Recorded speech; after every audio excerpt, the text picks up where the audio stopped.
So let's talk about an experience that happened to me. Here's a tip on how to be a better salesman, okay? I just realized how good I am. No, I'm kidding.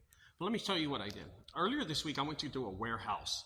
It was a huge open warehouse, kind of like the facility here.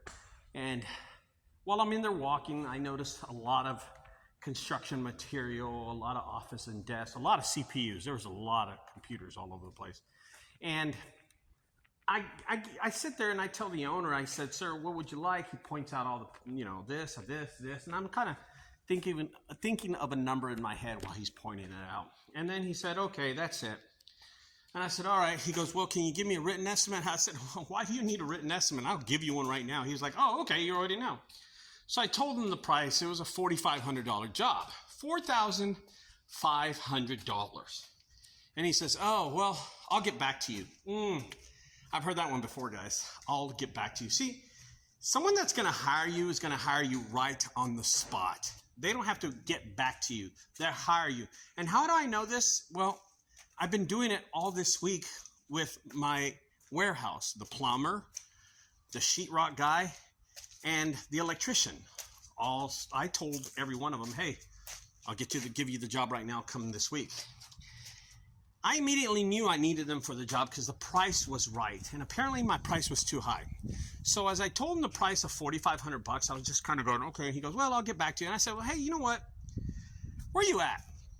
And I kind of I said, "No problem." I shook his hand and I started walking off. And when I'm walking off, I'm like, "Ricardo, get the job. You know you can get this job. Just get it." And I said, "Sir, you know what?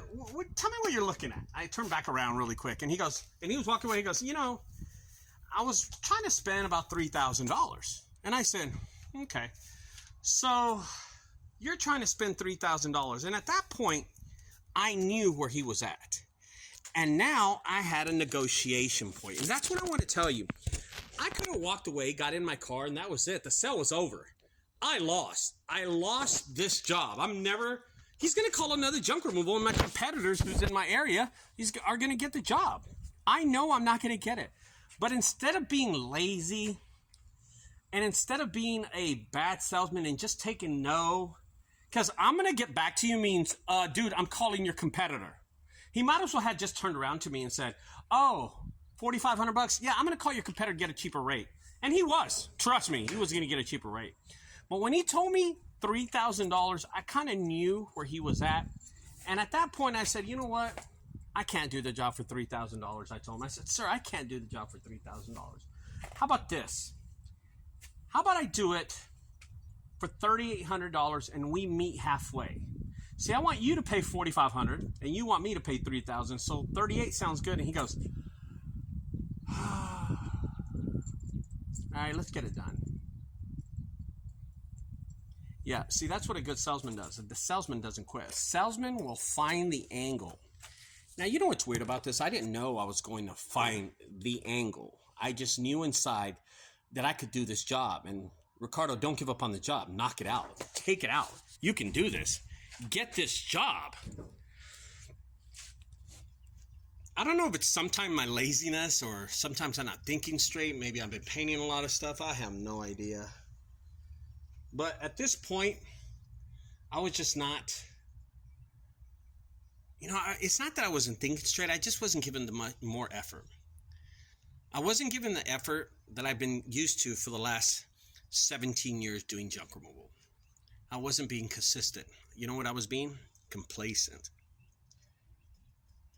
Everybody is a good worker. Everybody can work hard in junk removal. I've learned that. Not a lot of people are consistent. And I'm going to do another video about that. And when I shook the guy's hand right here, and I shook his hand, and I said, "Well, sir, that's my bid. Give me a call." And he said, "Yeah, I'll give you a call." He wasn't going to call me, man. It was over. He was going to call my competitor. That's what he was going to. As I'm walking away, I said, wait a minute. "Hey, sir, excuse me. Where are you at on the price?" And he goes, $3,000. And I knew we could work with it. I knew there was a number. That's what a good salesman does. He doesn't quit on it. Don't get complacent, guys. Keep on digging for the right price. Keep on digging for that number that will make you happy. And, honestly, at $2,000, I could do the job. Hell yeah, I could do the job at $2,000. I'll get that job done quick. So I have him scheduled for actually the 19th of this month, because he's going to Africa, some weird shit, and he's coming back, and then I'll knock it out. Ooh, there's an ant on me. Oops. Anyway, so I'm going to knock it out on the 19th. I got the job. He was really happy. He emailed me too, just to confirm the price, kind of like a contract over email. Kind of weird. I don't know. Anyway, guys, don't give up on your bid. Don't give up giving a price, especially when he says, I'll get back to you. Because I'll get back to you means I'll never see you again, okay?